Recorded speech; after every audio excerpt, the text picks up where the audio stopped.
magpapatalo ang ating pagiging masayahin. At higit sa lahat, tayo ay mag-Diyos. Thank you po sa ating mapagmahal na pamilya, sa abilidad para ma-overcome ang mga challenges, sa mga taong nagmamalasakit, sa magagandang memories na araw-araw naming nalilikha, sa blessings nyo sa aming bayan, at sa mga kaibigan na nagpapasaya sa atin. Thank you po.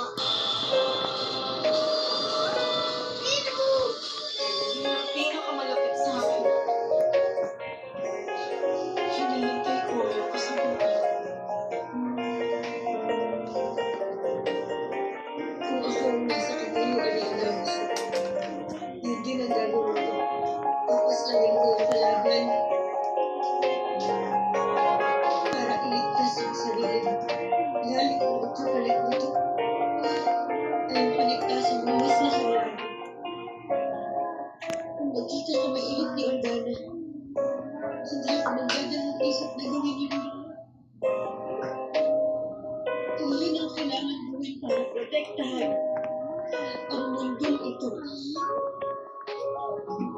pati ang mundo ng Encantada. Paumanhin. Ito ang misyon natin. Ito ang responsibilidad natin. Ito ang kailangan natin gawin.